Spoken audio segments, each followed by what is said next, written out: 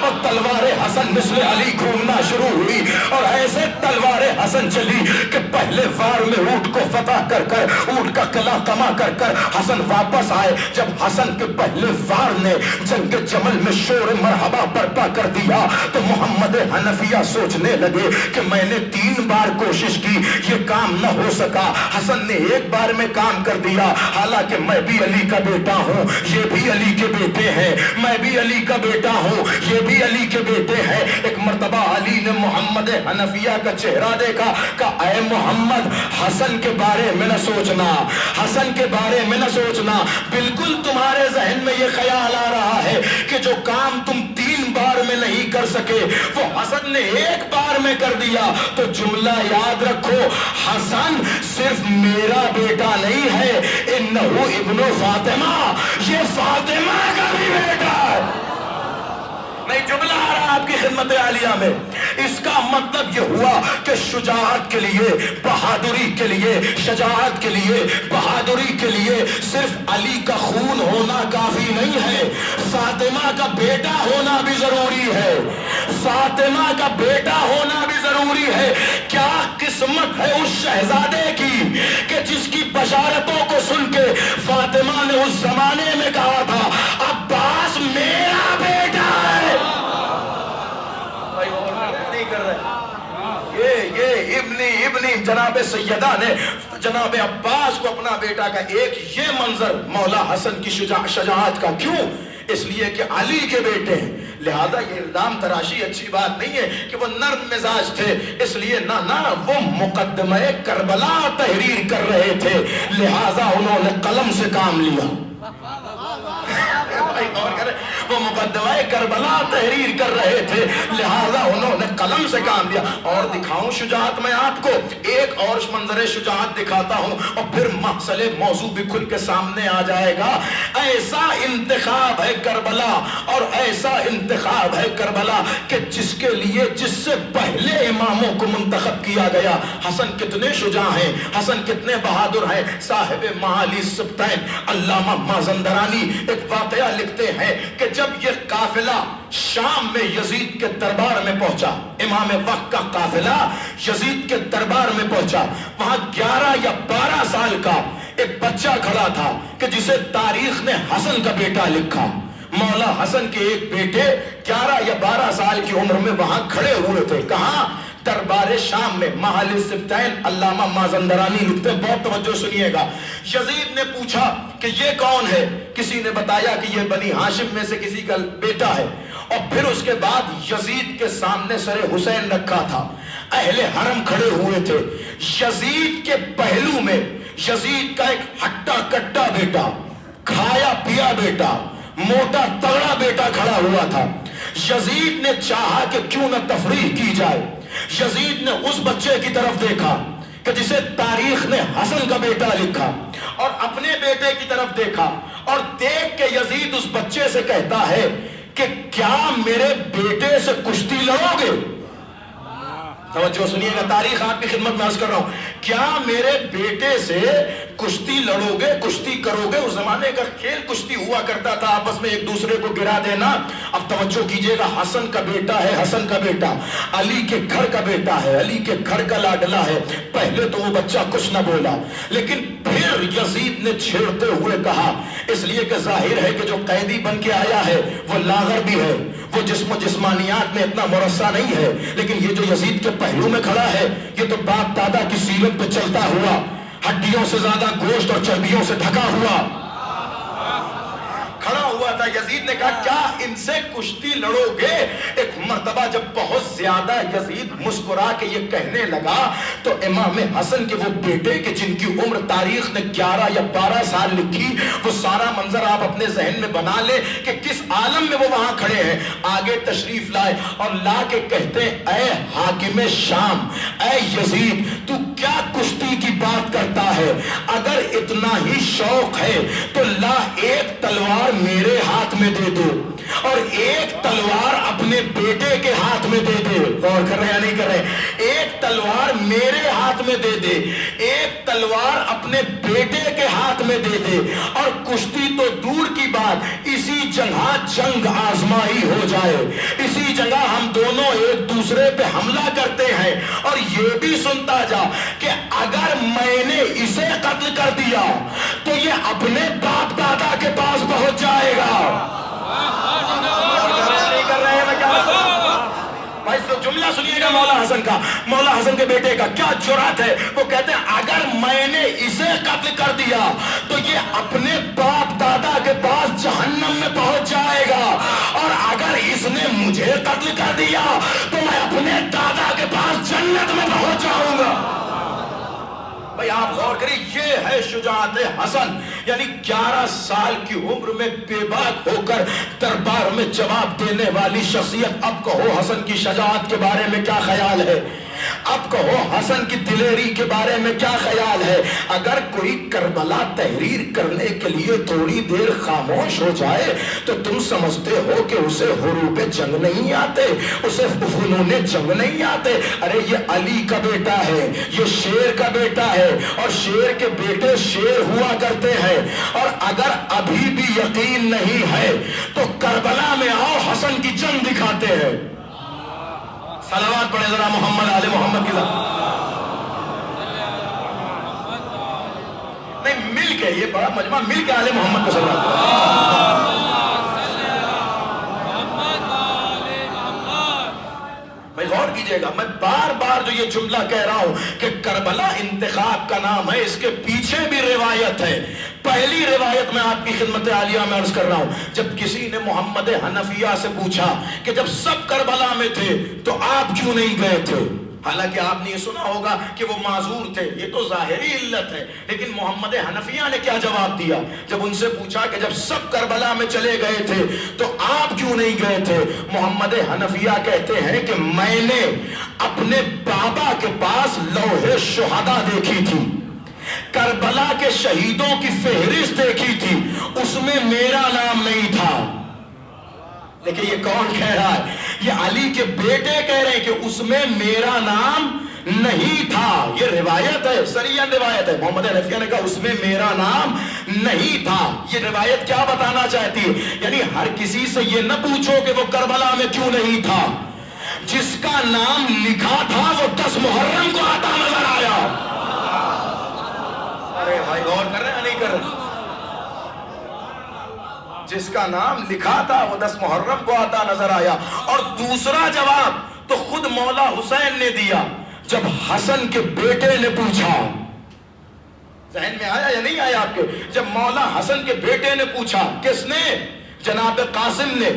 جب حسین نے سارا انتظام کیا، یاد رکھیں کربلا اس انتخاب کا نام ہے کہ جہاں 80 برس کے حبیب کا بھی انتخاب ہے، 13 برس کے قاسم کا بھی انتخاب ہے، 6 مہینے کے علی اصغر کا بھی انتخاب ہے، اور یہ سارا انتخاب حسین بیان کر رہے ہیں۔ پوچھا کہ بابا میرا نام فہرست شہداء میں ہے یا نہیں ہے؟ دیکھیں یہی جملہ ہے، مولا کے بیٹے نے یہ نہیں کہا کہ میں کل جنگ کروں گا یا نہیں کروں گا، میرا نام فہرست شہداء میں ہے یا نہیں ہے۔ اس کا مطلب وہ فہرست اتنی عام تھی کہ آل محمد کے گھرانے کے بچوں کو بھی پتا تھی۔ بھائی غور ہی نہیں، 13 سال کا بچہ پوچھ رہا ہے کہ میرا نام فہرست شہداء میں ہے یا نہیں ہے۔ مولا نے کیا پلٹ کے جواب دیا؟ پہلے تو جناب قاسم کا امتحان لیا کہ بیٹا کیفا عندکم موت، موت تمہارے نزدیک کیسی ہے؟ اس کا مطلب یہ جملہ بتا رہا ہے کہ یہاں بات ہی شہادت کی ہو رہی ہے۔ پوچھا آپ کے نزدیک موت کیسی ہے؟ فرمایا احلی من العسل، شہد سے زیادہ شیریں ہے۔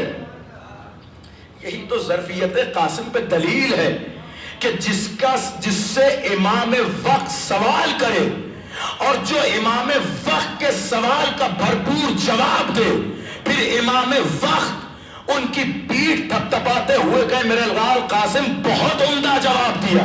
آپ محسوس کریں کربلا کا ایک ایک جملہ اصلاح عقیدہ ہے۔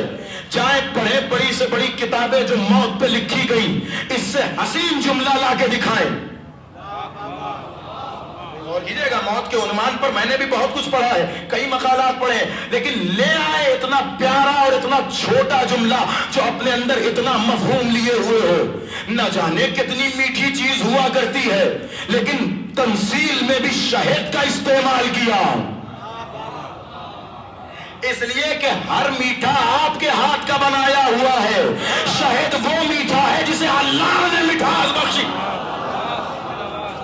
آپ غور کریں یا نہیں کر رہے؟ بھائی علی کے گھر کا لاڈلا بول رہا ہے، فرمایا اہلا من العسل، میرے نزدیک موت شہد سے زیادہ شیریں ہے. جب لفظ شہد، یہ بلاغت کا کلام قاسم ہے.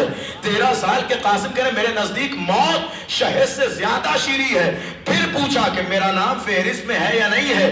حسین نے گلے لگاتے ہوئے کہا کہ آپ کا نام بھی فہرست میں ہے، آپ کے چھوٹے بھائی علی اصغر کا نام بھی فہرست میں ہے. لیکن میں جو پڑھ رہا ہوں بہت توجہ سے سنیے گا. بھائی یہ دونوں نام کیوں بتائے؟ کل میں جناب علی اکبر کی رجس پڑھ چکا، اسی سے متصل کرنا چاہتا ہوں گفتگو کو. یہ دونوں نام کیوں بتائے؟ ایک نام لیا، پوچھا کہ آپ کے نزدیک موت کیسی ہے، کہا اہلا من العسل، شہد سے زیادہ شیریں ہے. اگر حسین چاہتے تو اس کے بعد کہتے کہ اون محمد کا نام بھی ہے، اس لیے کہ اگر سن کے اعتبار سے دیکھا جائے تو بعض نے لکھا کہ محمد چھوٹے تھے، اگر کم سنی کی بات ہوتی. لیکن نہیں، قاسم کے ذکر کے بعد فوراً اصغر کا ذکر ہوا.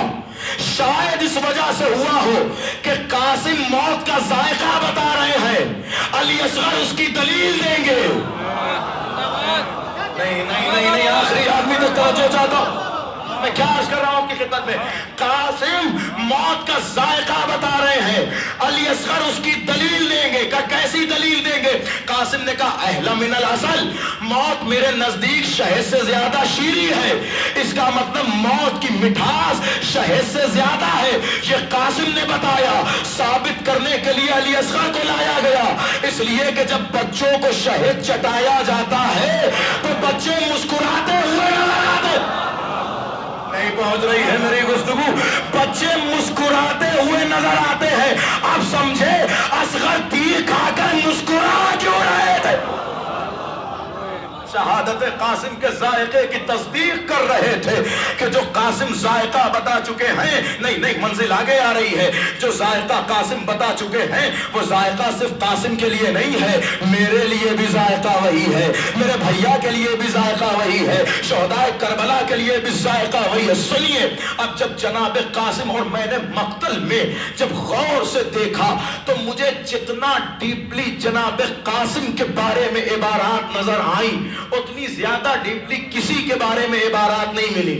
کل میں نے جناب علی اکبر کی رجس پڑھی، لیکن میں آج چاہتا ہوں کہ اس رجس کو جناب قاسم کی جنگ سے متصل کر دوں. ہو سکتا ہے آپ سوچیں کہ ارے مولانا جب رجس جناب علی اکبر کی پڑھی ہے تو جنگ بھی جناب علی اکبر کی پڑھی ہے.